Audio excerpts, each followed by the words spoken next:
The Washington Monument, an iconic landmark in Washington, D.C., is shrouded in a variety of fascinating secrets and tidbits of information that many visitors and admirers might not be aware of. Join Viewcation as we present Hidden Secrets of the Washington Monument. Marble stripe. One of the most notable features of this monument is a visible difference in the color of the marble, approximately 150 feet up, which creates a sort of stripe around the monument. The construction of the Washington Monument began in 1848, but it was halted in 1854 due to a lack of funds. The construction resumed in 1879, and during this time, the builders were unable to obtain the same marble that was used during the initial construction. The marble used in the initial construction came from the Winder Quarry in Maryland. However, when construction resumed, marble from a different quarry, the Sheffield Quarry in Massachusetts, was used. This created the notable difference in color, as the marble from the Sheffield Quarry was lighter than the original marble from the Winder Quarry. The different marble shades not only mark a period of halted construction, but also signify a critical time in American history. The 1850s were a turbulent time in the U.S., marked by growing tensions between the North and South that eventually led to the Civil War in 1861. During this period, the Washington National Monument Society, which was in charge of the construction, faced financial difficulties and political infighting, which contributed to the halt in construction. The noticeable marble stripe on the monument serves as a physical reminder of this turbulent period in American history. While it might seem like a simple construction discrepancy, the marble stripe tells a deeper story of a nation divided and struggling to define its future. Today, the monument stands as a symbol of unity and perseverance, despite the challenges faced during its construction. Access hatch. The Washington Monument access hatch is a small, inconspicuous entrance located at the base of the monument. It's the primary access point for maintenance personnel and visitors who participate in guided tours. Though it might seem ordinary, the access hatch holds significant importance due to its role in the monument's maintenance and preservation. The access hatch is located on the east side of the monument. It's a small door, about 6 feet high and 3 feet wide, just large enough for a person to pass through. The door is made of reinforced steel and has a security lock to restrict unauthorized access. The interior of the monument is hollow, with a series of stairs and an elevator to take visitors to the observation deck located at the top of the monument. Maintenance personnel use the access hatch to enter the monument for routine maintenance and inspections. The interior of the monument requires regular maintenance to ensure the safety of visitors and the structural integrity of the monument. This includes inspecting the elevator and stairs, checking the lighting and electrical systems, and cleaning the interior surfaces.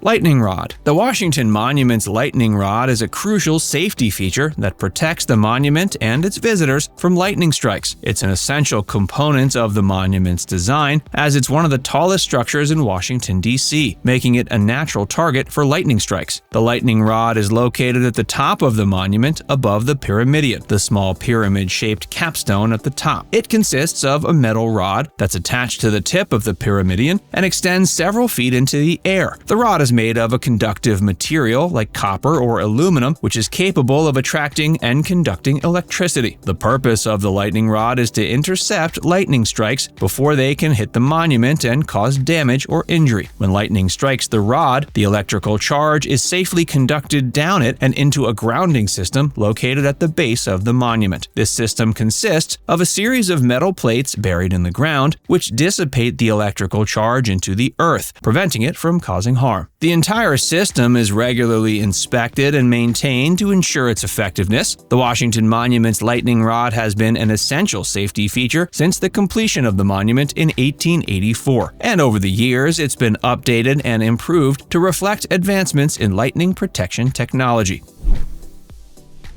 Benchmark Monument. The 12-foot mini replica of the Washington Monument, often referred to as a benchmark monument, is located near the larger monument in Washington. This small-scale replica, made of aluminum, stands in the middle of a circular island at the center of a turnaround on the south side of the monument. This mini monument was erected by the National Geodetic Survey (NGS) in 1884 as a surveying benchmark. A benchmark is a point of reference that surveyors use to measure the the altitude above a specific reference point, usually mean sea level. The NGS establishes, maintains, and publishes the National Spatial Reference System, a coordinated network of survey points that serves as the foundation for mapping and charting the United States. The mini Washington Monument was placed at this specific location as part of a project to establish a national network of surveying benchmarks. It was positioned so it would be visible from the top of the larger monument, providing a reference point for surveyors taking measurements from the observation deck. Despite its functional purpose, the mini monument has become a curiosity and a popular stop for tourists visiting the National Mall. Many visitors are surprised to find this small-scale replica of the famous monument and enjoy taking photographs with it.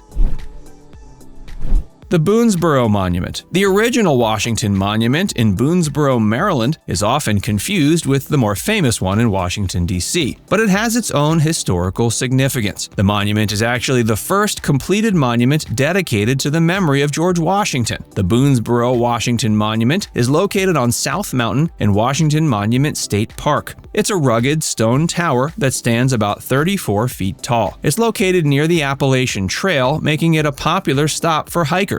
The idea for the monument was conceived by the citizens of Boonsboro, and construction began July 4, 1827. Remarkably, the monument was completed on July 4th of the same year, just hours before a celebration was held at the site. The monument was initially built by volunteers from the Boonsboro community who worked together to construct the tower in a single day. But it has undergone several renovations and reconstructions since then. The original design was a simple, dry-laid stone tower with a wooden trapdoor entrance and a wooden stairway to the top. Visitors could climb to the top of the tower and enjoy panoramic views of the surrounding countryside. Over time, the monument fell into disrepair and was rebuilt several times. During the Civil War, it was used as a signal station by both Union and Confederate forces. It was also used as a survey marker during the establishment of the Mason-Dixon line.